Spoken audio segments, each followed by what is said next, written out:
On February 5th, 1966, Roger Penske made his racing debut as a team owner. Roger had been a racing phenom throughout the early 1960s. He drove in NASCAR and Formula One, and was even named Sports Illustrated's Driver of the Year in 1961. But instead of sitting behind the wheel for the inaugural Rolex 24 at Daytona, Penske was managing a 1966 Corvette Stingray and a trio of young drivers. Roger Penske Racing's debut was going pretty well, until his team's Corvette T-boned a slower competitor in the middle of the night session. However, even though the front of the car was gone, including the headlights, it could still run. Officials told Roger he'd have to retire the car without proper illumination, but failure was not an option for Roger Penske, and nothing was going to spoil his first race as an owner. A perfectionist with a compulsive need to win, Roger instructed his team to grab 2 flashlights and some duct tape. This car was going to get back on the track. How did Roger Penske go from racing to running a team? Why did he walk away from driving at the height of his career? What is it that makes Penske one of the winningest team owners in racing history? Today on Past Gas, it's the story of the captain himself, Roger Penske.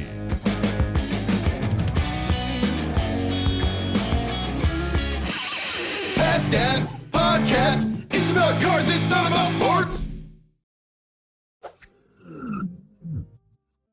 Big thank you to our sponsor this week, Valvoline Motor Oil. Valvoline provides 24 times stronger protection against engine-killing water contamination than the leading synthetic brand. Guys, get some Valvoline in your car today. You won't regret it. I've got it in my car, and you should too. Valvoline. Big thanks to Chime for sponsoring this episode of Past Gas. Start your credit journey with Chime. Sign up takes only 2 minutes and doesn't affect your credit score. Get started at chime.com/gas. That's chime.com/gas. Thanks, Chime. The Chime Credit Builder Visa credit card is issued by Stride Bank N.A. pursuant to a license from Visa USA Chime checking account and $200 qualifying direct deposit required to apply for the secured Chime Credit Builder Visa credit card. Regular on-time payment history can have a positive impact on your credit score. Impact to score may vary, and some users' score may not improve. Out-of-network ATM withdrawal fees may apply, except at MoneyPass ATMs in a 7-Eleven or any Allpoint or Visa Plus Alliance ATM. Big thanks to Rocket Money for sponsoring this episode of Past Gas. Stop throwing your money away. Cancel unwanted subscriptions and manage your expenses the easy way by going to rocketmoney.com/gas. That's rocketmoney.com/gas. rocketmoney.com/gas. Proper Illumination sounds tight. Proper illumination. Yeah, sounds like the name of a creative agency. Yes. Yeah. Oh, guys, we got an right. RFP from Proper Illumination. They You go to their Dodge office. now. Yeah. It's a concrete floor. There's a bunch of succulents everywhere. Succulents everywhere. There's a slide that no one uses. Yes. Yeah. There's a slide that goes up only. Yeah. You're like, how'd they afford that? It costs like $50,000 a month to run the pneumatic system for the upslide, but we just landed Adidas. So, Welcome to Past Gas, everybody. My name is Nolan Sykes. I'm joined by my 2 co-hosts. We got James Pumphrey. well, would you look at the mug on that one? And Joe Weber. What's up, Wink Wink Nation? No snappy intro for me this week. No, you're just playing with the set of calipers that have been left on the table for whatever The reason. measuring kind, not This the is- braking kind. I was measuring stuff for the tiny V8 that we're building. Oh, nice. I see. The guys are putting together the world's smallest V8, and we're putting it into an RC car, and it's taking longer than building a real Turns car. out it's Yeah. harder to build something smaller than bigger. It's the tiniest V8, but the biggest headache. Nice. Okay, Roger All right. Penske. Yeah, talking about Roger Penske, a name you've probably heard a lot if you're into motorsport, or if you've Or into moved moving. stuff with trucks. It's You the ever same moved guy. before? I have. Yeah, I'm on my 18th place in Los Angeles. I've helped James move, I think, 4 or 5 times in the last 2 years. Can't stand still. Can't stand still.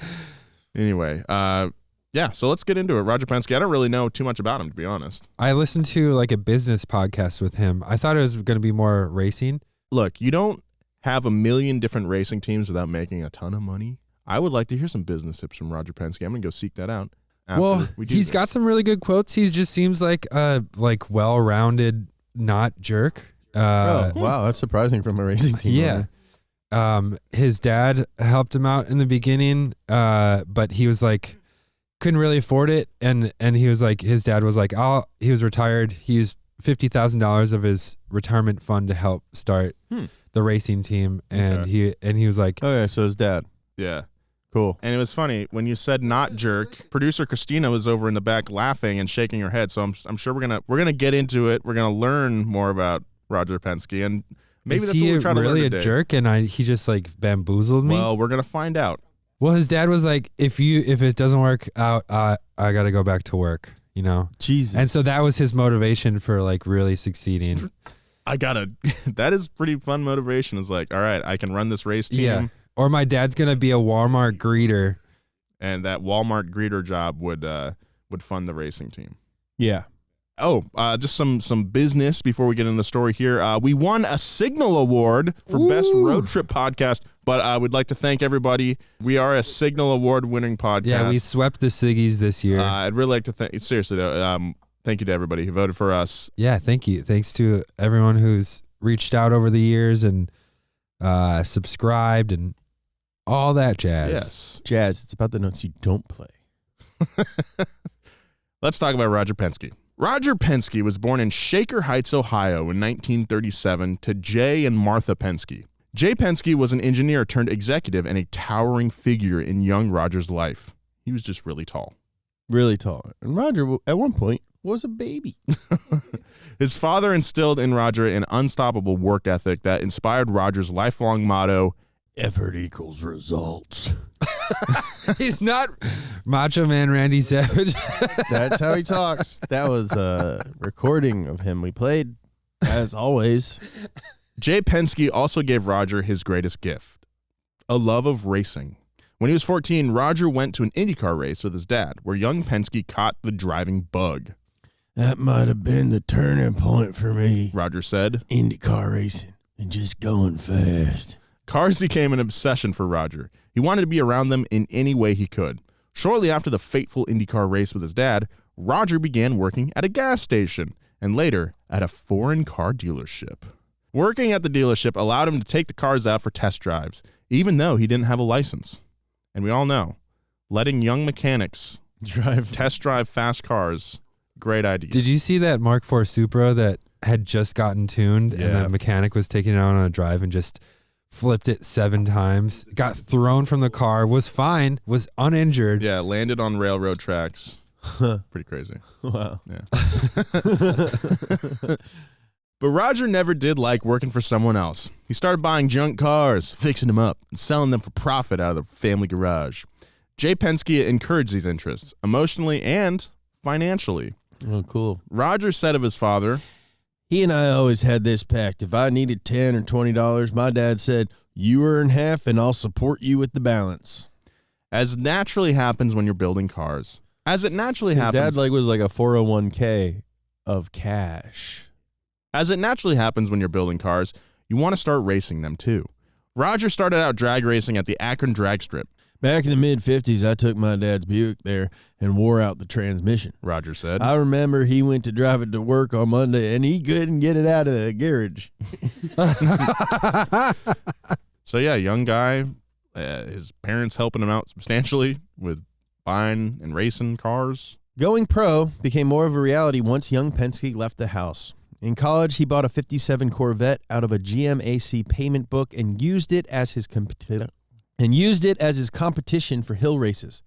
However, Penske's name would really be made with his infamous Xerix Special. The story of this car cemented Penske's commitment to winning and, let's say, ingenuity when it came to following the rules. He's a cheater, which I like. In the 1961 Formula One U.S. Grand Prix, Walt Hankson crashed his Cooper T53 on lap 14 and was forced to retire from the race. His team owner, Briggs Cunningham, then sold that wrecked mess to none other than young Roger Penske. Side note, Briggs Cunningham, the guy who invented racing stripes. Really? Mm-hmm. Oh. Yeah. That was like the first wheelhouse, right? One of the first ones. Yeah. Whoa. Penske replaced the body on the wrecked car, swapped out the engine for a 2.75-liter Coventry Climax FPF straight 4 engine, added basic headlights and a horn, and installed a hidden second seat in the left side of the car. When you hear that straight 4 fire up, boy, you just climax.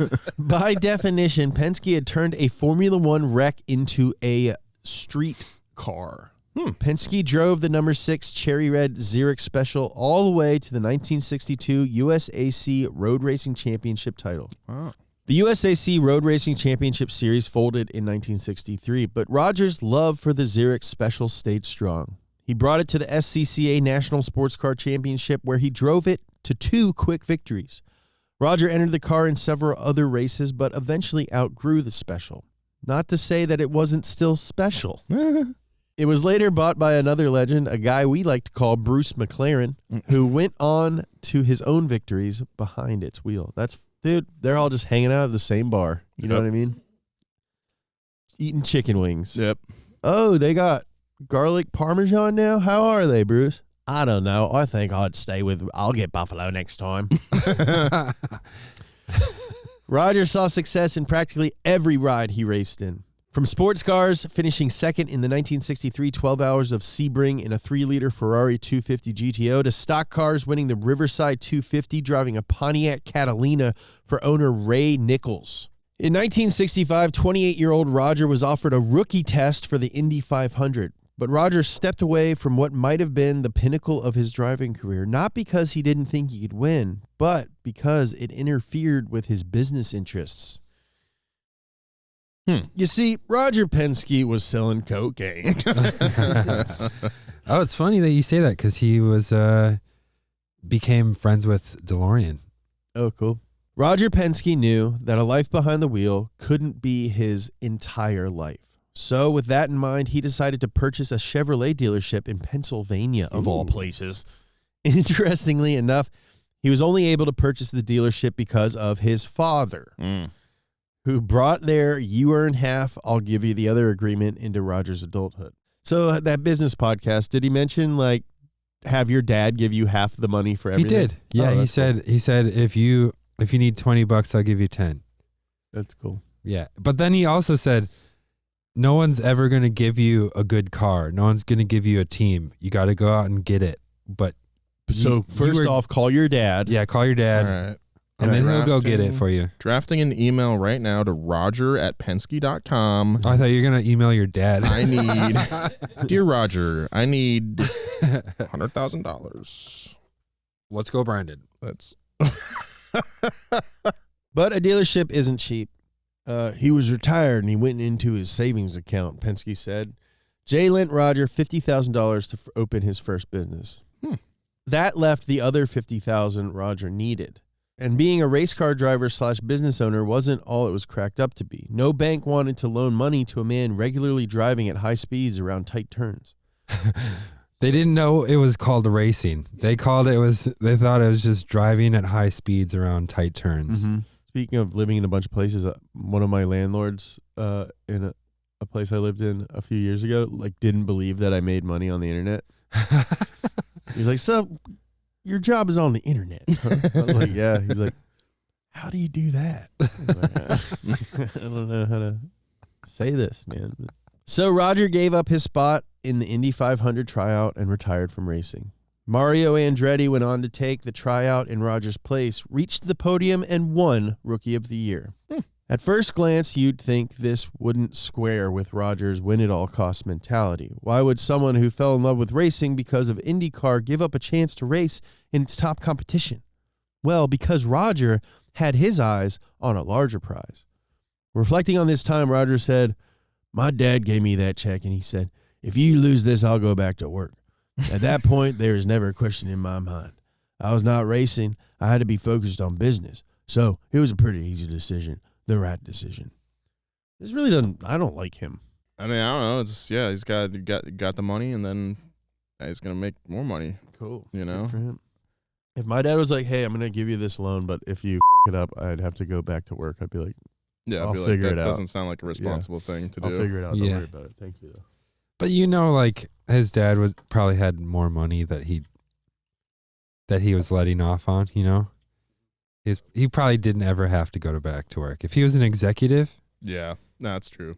At only 28 years old, Roger was busy building a successful business, yet still couldn't turn away from racing altogether. Less than a year after stepping away from the wheel, Penske returned to racing, but this time as a team manager. His first move was to hire his personal mechanic, Karl Kainhofer, full-time. The Austrian-born Kainhofer had worked for Roger the racer on a part-time basis and seemed like a natural fit for Roger Penske Racing. He was selling him candles before, and then he became... This was a callback to something that was not recorded, but we were talking about Toto Wolff, the team manager for Mercedes. Started off as a little boy in Austria selling candles. But where would they get the cash to start the operation? Having already dug into his father's retirement savings, Roger knew he'd have to turn somewhere else. Using his newfound business connections, Roger partnered with Sunoco Oil to sponsor his team. Even though this would be the first of a long line of corporate partnerships, none of them would ever have a commercial quite like this one. They're moving. People in the know. They're playing golf. Guy playing golf, guy driving a race car. Oh, yeah. Here's Roger Penske, golfer, racing driver, automotive expert. He moved to Sunoco for custom. He's 28 in that? He knows cars all Yeah, have people in the Looks like 50s he's look 50. old. Yeah. But at most This is stations, six- he'd well, have this to is settle 67, for one so he's regular older. Grade, one premium. He's 30 at this Only point. Sunoco has 8 grades. That's an old-looking 30-year-old. Well, I mean, they all drink bourbon and ate steak for lunch, as James likes to say, but they also smoked a Once I lot. tried custom blending, nothing else was good enough. Once I tried custom blending, nothing else was good enough. Nice Camaro, man. 67 Camaro. Dang, that race car is sick. He's got a good swing. When you stop at Sunoco, you go with confidence. Wow. That's cool. Yeah. Like Best part of my day. And it's only 10:52. Yeah, I know. Can't wait for the rest. It's only down from here, buddy. No way. This brings us back to our opening at the 1966 Rolex 24 at Daytona. 29-year-old Roger and Kainhofer entered their number 6 Sunoco Chevy Corvette Stingray with a driving rotation of vetted SCCA racers. You had old Dick Goldstrand. Dick Goldstrand. Dick Goldstrand, yes. George Winterstein. George Winterstein. And Beefy Ben Moore. Big old beefy boy Ben Moore. Just eating them Denty Moore stews in the car in the pits. Roger and Kainhofer built the Stingray with a 427 cubic inch engine, that Chevy 427, baby, but told their drivers to keep the car at 6,000 RPMs to increase its longevity, even though they could have opened it up a little bit more. A little bit more. Probably like 6,800 RPM. The Stingray was off to a great start. It averaged 98 miles per hour around the circuit, and then had its dramatic middle-of-the-night fender bender. But Roger wasn't about to have his first race end in disaster. Roger's team duct taped those flashlights onto the front of the car and sent it back into the race in the middle of the night. And despite the hiccup, the Stingray crossed the finish line 12th overall and won the GT class by 27 laps. Whoa. What an entrance for Roger, the manager. You know, when we teased that story at the top, I was like, that's pretty badass. But then now that I know he wasn't driving and he was just the boss and he was like, duct tape flashlights on it and get the hell back out there, it's a lot less tough on his part. High on their success, Roger Penske Racing then entered the 12 Hours of Sebring, where they also won the GT class in their Stingray. You know, Sebring now is like a very tough race because the track itself is so beat to after all these decades, but back then it was probably like in much better condition. Probably. I was going to say that's a tough race, but now I'm not so sure. Yeah, probably easy. Anyway, while most would consider winning their class twice a massive success for a new team, Roger needed more. He needed a dominant driver, someone to be the face of his franchise. Ben Moore. Denty Moore. Roger Moore. He needed someone ambitious, smart, and fast. Enter a 29-year-old speedster named Mark Donahue. Ooh, sounds fast. Donahue had driven for Ford at Le Mans, 24 hours of Daytona, and 12 hours of Sebring, and earned podiums in the latter too. But Donahue was also an engineer and Brown University graduate. Who is this guy? Jeremiah? A fast driver with a head for the game? He sounded a lot like Roger. and a lot like Jeremiah Burton, host on Donut Media. We have a YouTube channel if you don't already know, and Jeremiah's on it. He's smart and handsome and tall. He's the Roger Penske of Donut. He's an affluent, fun-loving cowboy. Roger met Mark Donahue at the funeral of Donahue's mentor, Walt Hangston, who was killed during testing for Le Mans. Roger, who had seen the young driver in action at Daytona and Sebring, offered him a race-by-race contract for some upcoming Can-Am and USRRC races. Donahue joined Team Penske in 1966 and quickly proved he was built to the Penske standard. Ooh. His first major victory for Penske came during the U.S. Road Racing Championship round at Kent Pacific Raceway in a Lola T70, and it only went up from there. I'm going to guess that Kent Pacific Raceway has probably been built over by a housing project. I think there's probably a Pier 1 on it right now. Definitely a Pier 1. A Home Goods. I'm built like someone who would take something out of a Penske truck, the back. That's actually still there. Anyway. The Donahue and Penske connection ran deep, with Roger saying that Mark became almost like a brother to me. This was after seeing that commercial. I know how he talks now, like that. Well, he's old now. Yeah, but we don't know how old he was when he made these quotes. Yeah, that's true. This was an early lesson for Roger. If he was going to build a successful team, he was going to need the best people. Team Penske spent their days working in a garage in Newton Square, Pennsylvania, of all places. Roger leased the one-bay garage on Winding Way in 1966 and soon leased out the second bay. It was the first home of Team Penske, and sometimes it literally was a home, as Mark Donahue often slept in the small apartment in front of the garage. Because Penske didn't pay him well. With Donahue behind the wheel, Roger Penske Racing really started to establish itself as a commanding presence on the track. Roger, who attended military camp for 3 summers, had his team wearing coveralls and crew cuts while they drove the cleanest, crispest cars on the grid. We just wanted to be different, Penske said. The preparation, the way we looked, was key. And they looked intimidating. Nothing scarier than a guy with a crew cut. Yeah. Well, honestly, Actually, that's I think true. you're being sarcastic, but it's pretty true. Of course, they were also winning.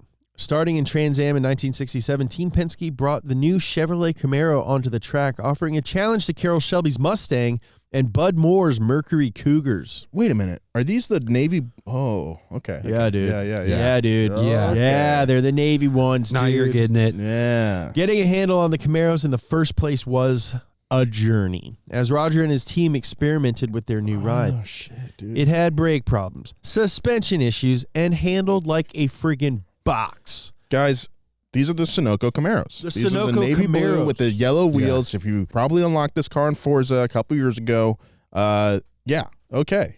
I know where we're at now. Yeah, so these things were real dog crap. Okay. But Roger was determined to work night and day until he got the car into winning shape. He soon learned that his competitors were acid dipping parts of their cars to get a lighter experience overall. Does that just take like a millimeter or less? It's like so minuscule, but it does add up. Yeah. So Penske took it to the extreme, dipping so much that the Camaro became known as the lightweight car. Roger also reached out to his connections at GM and was able to bring their cars to the Milford Proving Grounds, gathering valuable intel on how to improve the ride. You can always tell a Milford man. Yeah, always. What signifies them? I mean, that was just the Arrested Development. Yeah, but just I don't know. explain a Milford man to me. I don't know. It's a joke from a sitcom from 10, 12, 20 15 years years ago ago. now. Team Penske lightened their suspension springs by half, added 4 degrees of negative camber to improve. Ooh. That's stanced. Yeah. To improve weight transfer, acid dipped like crazy, just like Joe and I did last summer, and won their first Trans Am race at Marlboro by a full 2 laps. Damn. They finished the year out strong, though Jerry Titus eventually won in his Mustang that year. Jerry Titus. Jerry Titus. Chris Titus's dad. Is he really? No, I don't know. He might be. Maybe Chris Titus is like into cars. What happened to him? I don't know. I always liked him. Did you? Yeah. He like filled the gap between Tim Allen and Dax Shepard Yeah. as like a comedian who liked cars. Yeah. His dad is Ken Titus, not Jerry Titus. Dang it. Big thank you to our sponsor this week, Cozy Earth. If you like being comfortable, you gotta check out our sponsor, Cozy Earth. They make elevated basics made to last. That's right. Cozy Earth's men's loungewear collection features a variety of styles and colors that stand the test of time. I have some Cozy Earth stuff right now, and I love it. It's so comfortable. It's loungewear for men made from naturally breathable and temperature-regulating premium Phycos from bamboo. I sweat a lot at night. I throw these on when I get into bed, and I can still stay warm from my blankets, but I'm not getting too hot because my Cozy Earth is regulating my temperature. And this Valentine's Day, look no further. Cozy Earth's luxurious loungewear and pajamas are the perfect gift for her this Valentine's Day. Don't miss out on that, guys. Cozy Earth provided an exclusive offer for our listeners today, 35% off site-wide when you use the code DRS. Holy moly! That's 35% off site-wide when you use the code DRS. Get on this Cozy Earth stuff, guys. You will not regret it, I promise you. Cozy Earth, check them out. Big thanks to Chime for sponsoring this episode of Past Gas. Hey, what's the first thing you do when you wake up? Is it check your credit score? No, I don't think so. At Chime, that's exactly what they do. With their secured Chime Credit Builder Visa credit card, you can start to build credit with your own money. Chime reports your payments to credit bureaus to help you build credit over time. Their members see an increase of 30 points on average. All of this with no annual fees, large security deposits, or credit checks to apply. If you're new to credit, you need that if you want to buy a new car or a house in the future. I think Chime is a great way to start building credit. So start your credit journey with Chime. Sign up takes only 2 minutes and doesn't affect your credit score. Get started at chime.com/gas. That's chime.com/gas. The Chime Credit Builder Visa credit card is issued by Stride Bank NA pursuant to a license from Visa USA Chime checking account and $200 qualifying direct deposit required to apply for the secured Chime Credit Builder Visa credit card. Regular on-time payment history can have a positive impact on your credit score. Impact to score may vary, and some users' score may not improve. Out-of-network ATM withdrawal fees may apply, except at MoneyPass ATMs in a 7-Eleven or any Allpoint or Visa Plus Alliance ATM. Team Penske and Mark Donahue came back with a vengeance in 1968 and 69. Nice. They won the manufacturer title both years, and Donahue took home the informal driver championship both years as well, winning 10 races, including 8 in a row in 68 and 6 races in 69. Nice. Then Roger Penske shocked the world in 1970 when, after proven success with Chevrolet and his own connection to the brand as a dealer, Team Penske traded out their Camaros for the AMC Javelin. Hell yeah, dude. When we were at Sonoma last year for the NASCAR race, the day before, there was a historical Trans Am race. Oh, that's cool. And there was a Javelin in it, and it looked sick. Was it tearing it up? It was doing pretty good, but it was like mostly, Camaros and Mustangs. Yeah. But like the Javelin just looks weird. It looks like a car from Dexter's Laboratory. It does, like a weird cartoon. Roger had proven his team on the track, but thought Chevrolet was taking too much credit. It had been his team that had put the work in to get their cars into racing shape, and Roger wanted to prove he could win in anything. With the Javelin, Roger saw an opportunity to make his own mark. That's sick, man. And make his own mark is what he did indeed. Team Penske won in the Javelin too. Donahue was 1 point shy of a three-peat driver championship, but Parnelli Jones edged him out in a Bud Moore Ford Mustang for the 1970 crown. Really just edged him out, huh? Just edged him out like Sting.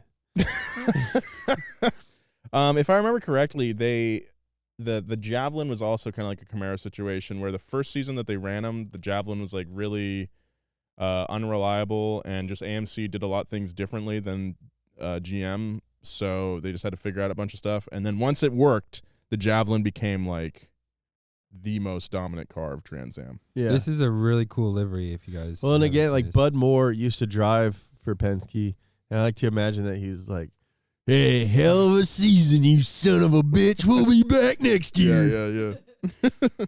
And back next year they were. By 1971, Donahue and Team Penske smashed the competition, winning 8 out of 10 races and another Trans Am championship, beating the Camaros along the way.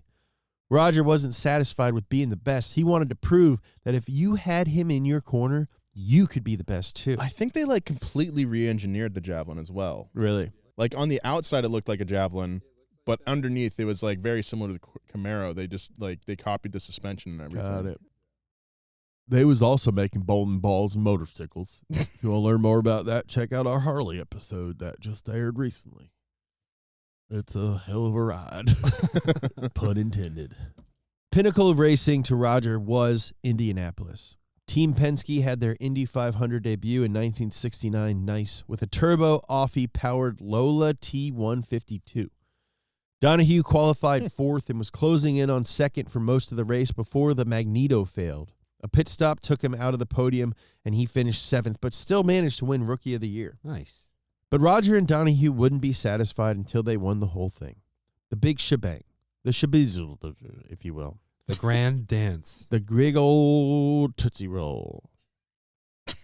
It wasn't until 3 years later in 1972, on lap 188, that Donahue in a McLaren M16 took the lead in the Indy 500 and never looked back. Roger and Donahue finally got their checkered flag, and Donahue set an Indy 500 speed record that wouldn't be broken for another decade. In the podcast I listened to, he went to the 35th Indy 500 when he was a teenager. Okay. And they just had the 100th anniversary of the Indy 500. And he's been to every single one since the 35th. Wow. That's like crazy. 65 Indy 500s. Yeah. I've never been to anywhere 65 times. You've been here. Yeah, I've been here 65 You better times. be.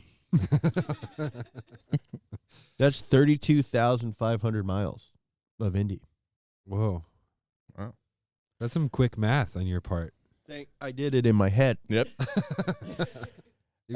We hear the iPhone lock sound. You guys couldn't see me, but I was doing like weird finger stuff, and my his eyes glazed rolled back over. into Yeah. his head. Yeah. and- yeah. He started speaking in tongues. Yeah, I take this pill called Limitless by Bradley Cooper, and it makes me smart as hell. So What if you could take a pill and then everyone would talk like Ryan Reynolds all the time? Would you take I that wouldn't pill? think I would do that. No. Like, Just Yeah, I so don't know. snarky and like fast and And like funny. what would the benefit for how attractive he is, but like not yeah, actually but like funny. 2012 funny.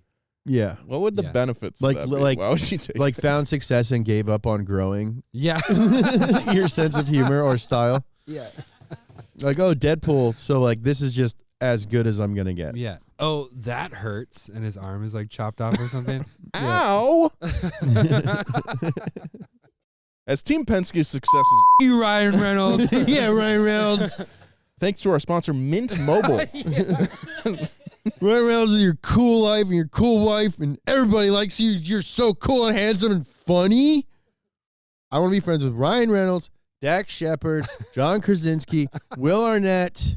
Oh man! I want to hang out with all those guys. Imagine the dinners. Imagine, Oh my dude. God. I don't have to imagine the dinners. That's all they talk about Yeah. on Smartless. French Stewart hangs out with them too. Yes. French Stewart hangs out with him. Paul Reiser. All the greats. Reiser.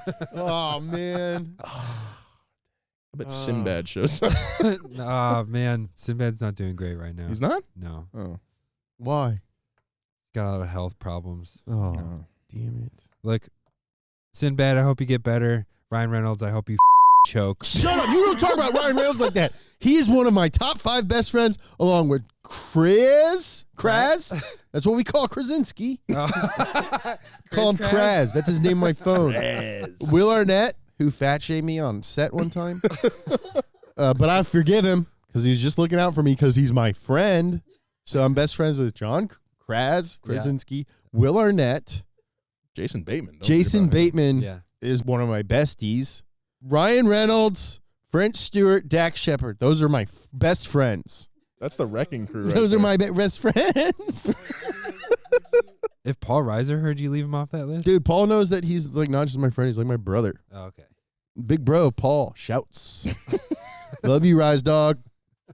Cream rise to the top. That's an inside joke. we Steve have. Zahn's coming over for dinner next week, dude. Yeah, Dude. I'm excited. Yeah. I haven't seen him since him and Breckenmeyer got in a huge fight. Brecken, dude. And that handsome guy from Suits. Yeah. Yeah. Skeet Ulrich was there. All right, let's. I'm having dinner with Meghan Markle, Prince Harry, and Michael Michael Shannon. like a shit. Yeah. Oh, that's a fun. Yeah, they're coming over. Where are you going? My house. I'm sous videing a lamb. In your bathtub. Yeah. A whole lamb at 120 degrees. Just it's gonna take a week, and then I'm gonna reverse sear it on this coal pit I built in my backyard. As Team Penske's successes grew, Roger's empire did as well, and that's no coincidence. That's no cap. Roger treated Team Penske as advertising for his expanding dealership business. In Roger's opinion, quote, The Indy 500 is a 4-hour race, probably one of the most watched racing shows in the world. And when you lead that race or win 15 times, like I have, it's a tremendous impact on your brand. winning is free advertisement, and with victory came confidence in the Penske name. It's not an exaggeration to say that Team Penske was built on the partnership of Roger and Mark. Donahue spent his entire racing career with his good friend Roger Penske, and the two shared in many successes. Their dominance in Can-Am was so ubiquitous that the Porsche 917-30 Donahue drove was dubbed the Can-Am Killer. But while Team Penske's influence spread, Mark Donahue's demeanor diminished. After the tragic 1973 Indianapolis 500, which led to the deaths of a pit crew worker and 2 drivers, including Donahue's friend David Swede Savage, Mark decided to retire from racing. He continued to work for Roger as president of Team Penske, but his mood hardly improved. As Team Penske looked to make roads in Formula One, Roger managed to convince his friend to come back as a driver, and he didn't have to try very hard. Everyone could tell that Mark had retired too early and that he didn't seem satisfied with his managerial role. So, in 1975, Donahue was a 38-year-old rookie in Formula One, the oldest driver on the grid. Like, that was, like, sad enough. Yeah. Be like, yeah, I don't know. I guess I'll just race again. Yeah. And it's like, yeah, I'll quit because my friends died. I'm going to come back. Luckily, everything worked out. Sadly, during that Formula One season, Mark Donahue was practicing with the March 751 when a semi-deflated tire pitched his car into the fencing. The car flew over a barrier, killing a worker and injured another. Donahue's helmet hit a fence post, knocking him out. Though he regained consciousness, he began to complain of headaches and collapsed. He had emergency brain surgery to stop the bleeding, but tragically died 2 days later in the hospital. His partner and friend, Roger Penske, was at his side. Damn. It affected the whole team. Roger said, Losing a driver is something you can't replace. He lost his life doing what he wanted to do, which is one thing, but it took us a long time to get over that. Though Team Penske would go on to win their first Formula One race a year later with John Watson driving a Penske PC-4/Ford at the Austrian Grand Prix, they never had any further successes and withdrew from Formula One competition. The loss of Mark Donahue had its ripples through the whole Team Penske crew. As Roger said, Mark was so key in the operation when he was there, it's something we had to rebuild. That took a couple of years. He was a partner, he was a friend, and a critical piece of the foundation of our race team. Roger had lost his brother in arms and turned his attention stateside. With the trauma of Formula One behind them, Team Penske refocused on IndyCar and their new drivers, Tom Sneva and Mario Andretti. Who's that guy? I've seen him in his underpants. Yes. Penske calls him Mario. Does he? Yeah, he says, my friend Mario Andretti. Wow. I've still seen him in his underpants. The pair worked together well and gave Team Penske its first 1-2 finish at Pinocchio in 1977. But as we've learned, Roger is a guy who values loyalty and commitment. And with Mario Andretti racing part-time in IndyCar and Formula One, Roger looked for a replacement. He wanted someone who would be 100% in on Penske. And that's where Rick Mears came in. Rick came from an off-roading background and had always dreamt of racing in IndyCar, though he hadn't had any luck making inroads. Then on a motorcycle trip through Colorado, he met the man who would change everything. Roger heard that Rick was looking for a contract and gave him a tryout. After seeing his speed and ambition on display, Roger offered him a 6-race contract. Rick turned that 6-race contract into a dozen years of racing dominance. A little over a decade into his racing business, Roger had hit pay dirt with another top-tier driver. From 1979 to 1991, Rick won Roger 3 IndyCar championships and 4 of Team Penske's 18 Indy 500 wins. I never understood pay dirt. Pay dirt? It's like oil, I assume. Oh, like oil bubbles up from the dirt? Yeah. This is pay dirt. We've hit pay dirt. look, it's Peter. Hell freaking, I got your milkshake. I got you a milkshake. I got you a milkshake. Do you like banana milkshakes? These milkshakes are gas. This milkshake's making me thirsty. Have you had these milkshakes? They're gas. One thing we've got to reiterate about Roger Penske is that he demands excellence. A raging perfectionist and a famous workhorse, he still lives by his famous motto of effort equals results. Daddy's money plus effort equals. As recently as 2016, when Roger was 79 years old, he was logging 17-hour work days. Oh my God. Okay, that is a lot of work. That's a lot of effort. And those are the kinds of hours he expects from everyone on his team. Is a business lunch work? Does he count that as work? Does travel count as work? Like, why not hire an He's one of those assistant guys. if you're doing 17-hour days? Yeah, you shouldn't work 17 hours a day.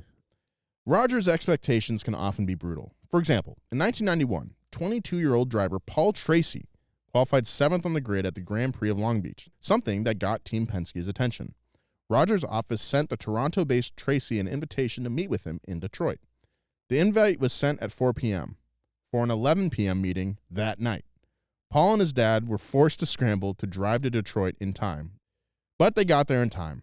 In the meeting, Roger offered Paul a contract on the spot. Paul and his father wanted to have their lawyers look it over, but that's not 100% commitment in Roger's eye. Sign it now or the offer's withdrawn. Roger told him. I can pick up the phone right now and call a dozen drivers who would sign it on the spot. Okay, so do it. So Tracy signed. And a few months later, when he broke his leg driving for Penske at Michigan International Speedway, he said he didn't get any sympathy from Roger. He'd better heal quickly. Roger said. He's got work to do. Oh, my God. Okay. You might call it ruthless, but that's business as usual for Roger. If a broken leg stands in the way of another win, then the young driver better heal up fast. This guy sucks. Roger expects great things from himself and everyone who works for him. Hey, why don't you just get your dad to heal half of your leg? The bloke that's driving the truck or cleaning the wheels is just as important as the driver. That's not true. And that's a way to treat a driver. Speaking of drivers, Roger has strict criteria for who gets to wear the Penske name. He requires proven track records, guys who know the technical stats of the cars they're driving. Buzz cuts. And of course, he needs commercial viability with sponsors. This is summed up as smart winners with marketability. Roger sees sponsorships as both an art form and a partnership. It was the Sunoco deal that kicked off Team Penske in 1966, and it's been a huge part of where he's placed his attention since. There was kind of an alarming quote in that podcast last night that was like, he was like, At least all the trains in Germany ran on time. oh my God. No. It wasn't that bad, but it was like he had to turn off his humanness. But the way he phrased it was like, I had to stop putting emotion into business decisions. Well, that's true, probably. Yeah, but it's still like it comes through as heal your leg quick so you can put in more hours. It's kind of the same thing we talked about with Alain Prost like 2 weeks ago or whenever. Yeah. It's like, this is another guy who's technically- only driven by results rather than soft skills. Yes. Yeah. Uh-huh. And as a result, we're not really liking this guy. No, I don't like this guy. Big thank you to our sponsor this week, Valvoline Motor Oil. Did you know that Valvoline provides 24 times stronger protection against engine-killing water contamination than the industry-leading synthetic brand? That's right. Now you might be asking, how does water get in my engine in the first place? Well, I'm glad you asked. When gasoline burns, it produces water or condensation as a byproduct of combustion. That's why you'll see water dripping out of exhaust pipes. Most gasoline contains up to 15% ethanol, which further increases the amount of water produced. All Valvoline oils exceed industry standards to provide the ultimate protection for every engine on the road, including water contamination. You gotta get some Valvoline for your car. Longtime listeners of the show know that I've been putting Valvoline in my car forever now, and you should too. If you're not on board with Valvoline yet, there's still time. Go to your local auto parts store next time you need an oil change. Get yourself Valvoline motor oil and join the Valvoline family. Valvoline, the original motor oil. Big thanks to Rocket Money for sponsoring this episode of Past Gas. If you made a goal to manage your money better in 2023, you need Rocket Money. Rocket Money, formerly known as Truebill, is a personal finance app that finds and cancels your unwanted subscriptions, monitors your spending, and helps you lower your bills all in one place. Over 80% of people have subscriptions they forgot about. Me too. I have the same. I forget about subscriptions all the time. Like that streaming service you bought to watch just one show on, or that free trial that you never even used. Rocket Money will quickly and easily identify your subscriptions for you so you can stop paying for the ones you don't want. Over 3 million people have used Rocket Money, saving the average person up to $720 a year. What do you spend $720 on a year? Gas? I love Rocket Money because I forget about stuff I sign up for all the time. Sign up for a trial and then forget to cancel it, obviously. But that's why I love Rocket Money. They identify stuff you're not really using. Unsubscribing is just one click. Makes it super easy. So stop throwing your money away, cancel unwanted subscriptions, and manage your expenses the easy way by going to rocketmoney.com/gas. That's rocketmoney.com/gas. rocketmoney.com/gas. In 1991, Miller Brewing, a major sponsor of Roger's IndyCar team, asked if he'd be willing to get back into the stock car game. Roger's two favorite things are winning and making money. I can relate. So he saw this as a chance to do both. The Penske crew had flirted with NASCAR back in 1972 when Mark Donahue debuted in an AMC Matador. Ooh. I'm surprised Ferrari hasn't released a Matador. Oh, like a Tame the bull. Yeah. Donahue gave Team Penske their first NASCAR victory a year later at the Riverside 500, but took a hiatus after the 1977 season. It was at the 1979 Penske Christmas party that Don Miller convinced 50-year-old Roger to get back into NASCAR, and he had the perfect driver in mind. Rusty Wallace had just won Rookie of the Year in the USAC Stock Car Series and was ready to make the leap to NASCAR. Though Roger kept calling his new driver Dusty Wallace, the young man's track record in USAC satisfied Roger's requirements as a proven winner. Was that a dig, or was that just him being an old guy? It's the same genre. It's like part of the Dirt and Grime family, Rusty, Dusty. Musty. Rusty's first race in NASCAR and for Roger was at the Atlanta 500. The team took out the number 16 Chevrolet Caprice. Rusty. It's like there's families of words that all kind of sound the same and all kind of mean the same thing, like volt, jolt, and bolt. Oh. Wow. I've been thinking about those kind of word groups lately. Forever. Yeah. I bet it's all like Latin, like sucrose, deltote, like everything with the os is sugar. Yeah. The team took out the number 16 Chevy Caprice, but it wasn't all roses. The engine was running hot, and we was wondering if this thing was going to be able to run at 500 miles, said Wallace. Now, before the race, we were able to get a motor. The guys went to work putting in the new engine, and we lined up and raced with it the next day and finished second. Wow. It was really kind of like something out of a movie or something, it was starring Dak Shepard, Kaczynski. I dropped my wrench. Two people bent down to pick it up. We bumped our heads. Bumped heads. That was the meet cute. And then all of a sudden I'm married to Emily Blunt. John Kraz didn't like that one bit. Did not like that, but he was directing, so he was cool. He was cool. He's more of a director now. He really cut his teeth. The Office was his film school. Roger was surprised by the quick success of his new driver until the next run. Rusty wound up finishing 14th in a Monte Carlo at the National 500 in Charlotte, and that was not up to the Penske standard. One of the toughest things about that year was talking with Roger after the race in Charlotte when he told me I should go get some more experience and that he hoped we would get a chance to work together again down the road. What sticks in my racing veins is not the wins, it's the disappointments, Roger said. Maybe that's why the man tries not to be disappointed. Lucky for Roger, Rusty had more than earned his stripes throughout the 80s, taking home Rookie of the Year honors in 1984 and winning the Winston Cup Championship twice. Rusty signed his own personal partnership with Miller Brewing in 1990, so when Miller suggested teaming Rusty back with Penske, it was a match made in heaven. I remember I asked Roger if I had enough experience now, and he said, "You sure do. Let's go racing." That's all I needed to hear. That's like Mel Blanc doing like a Bugs Bunny doing a Elmer Fudd impression. Yeah. And that's all Roger needed to. Rusty managed to earn 39 wins for Team Penske and Miller Brewing between 1991 and 2005, when the driver retired from NASCAR competition altogether. Nice. Despite Rusty's successes in NASCAR, the 90s were a bit of a struggle on the IndyCar side. And remember, it's the disappointments that eat at the perfectionist Penske the most. Going into the Indy 500 in 1995, Roger and Team Penske were feeling good. Teammates Emerson Fittipaldi and Al Unser Jr. had been having great seasons. Unser Jr. had won the Indy 500 the year before and had just finished second in the kart championship. So the team had high hopes for him. But a series of missteps during qualifying would spell disaster for the team. The crew couldn't get the Penske-built PC-23s or PC-24 up to speed. So neither driver even attempted to qualify that first weekend. Desperate to get his drivers into the race, Roger brought a new Reynard chassis to see if that could help. But it didn't. So he bought a pair of 1994 Lola Mercedes-Benz chassis from Rahal Hogan Racing. Those were even slower. Unser's engine then blew during a run that should have qualified him for the race, and Roger himself waved off a Fittipaldi run that could have qualified him. After the shock of not qualifying, Roger said to the press, quote, "I've got to take the responsibility for not getting into the race, but a lot of my fellow team owners came up to me and offered me help, and I want to thank them for that from the bottom of my heart.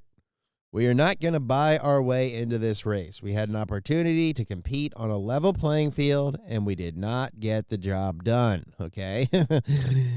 All right. Roger never wanted to feel that sting again. The turn of the century was all about hitting milestones for Roger and Team Penske. In 2000, Tim Cindric was promoted as the new president of Team Penske in the hopes that he could lead the team to win their 100th IndyCar win. What does Cindric sound like? The team hadn't won a race since 1997, Cindric said, when the Cranberries released their second album. The hire paid off. Penske came back to the Indy 500 in 2001 and won it 3 years in a row. Nice. That's a turkey. That's a turkey. Them winning is the most memorable thing that happened in 2001 for America. Cindric would also lead Team Penske to their first Daytona 500 win in 2008. Again, the most memorable thing to happen in America in 2008. In a highly contested final turn, Penske driver Kurt Busch pushed his teammate Ryan Newman into the finish line, winning the race's 50th anniversary in the Charger. Did he actually push him? Yeah, like Ricky Bobby. Yeah. With successes in NASCAR and IndyCar in the States, Roger wanted to expand his racing kingdom and his business empire. In order to build the Penske brand in Australia, Roger, now 77 years old, entered the Australian V8 supercar scene in 2014. All right, now I'm interested. Okay, finally, 25 pages in. Team Penske partnered with Dick Johnson. Dick Johnson. The Dale Earnhardt of name. Australia. Penis. My name is Penis. My name's Penis Wiener. My name's Willie Penis.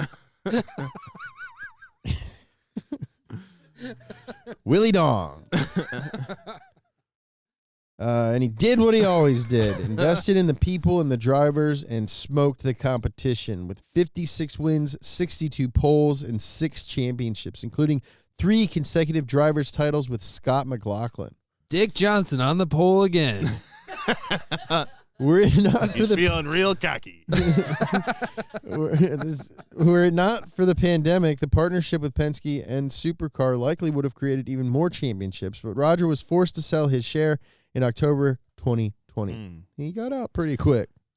Real quick, I thought the name Tim Cindric sounded real familiar, and current NASCAR driver Austin Cindric in the Xfinity Series drives for Team Penske. Wow. Nepotism much? I mean, that's a lot of NASCAR. I know, I'm just kidding. Everyone's dad is a racer. If you want to be a race car driver, your dad's got to be your best friend. Yeah. What does one of the most successful men in the history of motorsport do when he's in his 80s and has nearly won it all? He goes out to win the rest. The 24 Hours of Le Mans is one of the only major victories Team Penske hasn't won.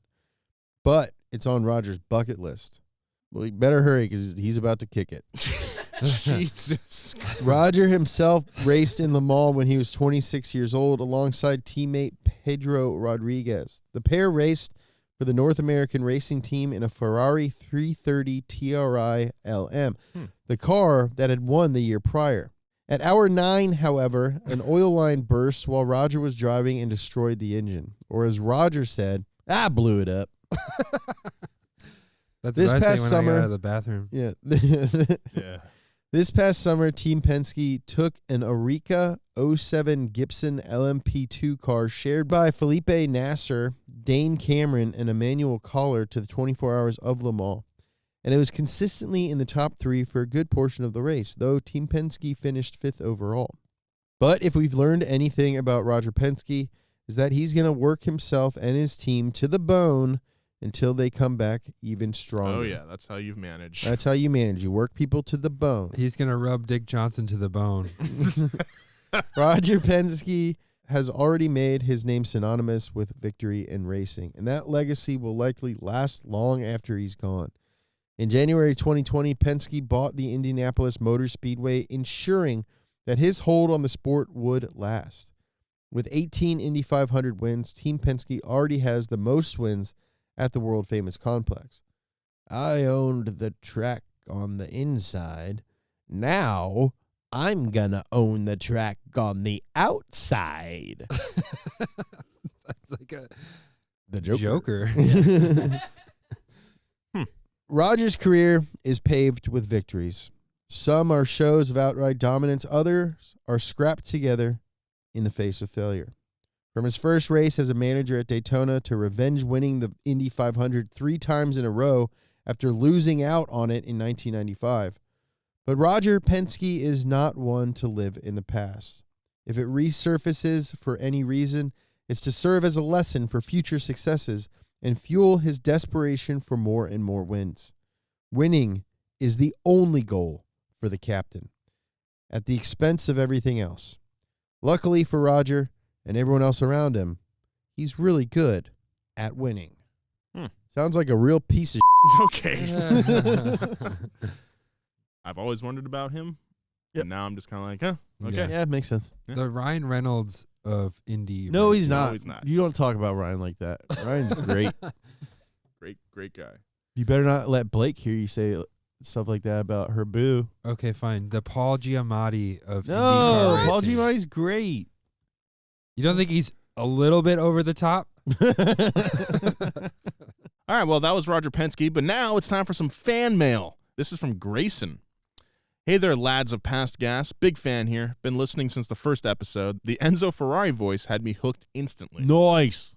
Love the passion you guys have for racing in so many different forms.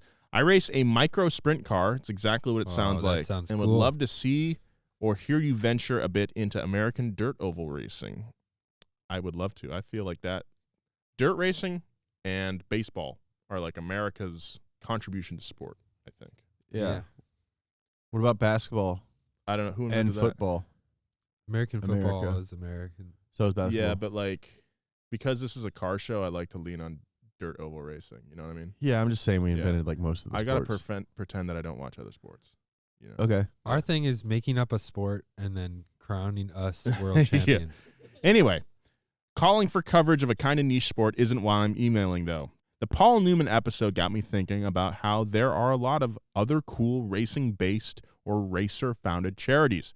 One example is the Victory Junction Camp, which was founded by Kyle Petty, and I believe Paul Newman had a hand in it, too. An episode highlighting a handful of these charities. He might had a be cool hand in it. A cool hand in Nice. it. Cool hand, Luke. Yes. 50 eggs. An episode highlighting a handful of these charities might be a cool, feel-good episode and would also introduce a lot of racing fans to some cool places to consider donating to. Love what you guys do. Keep making my Monday mornings great.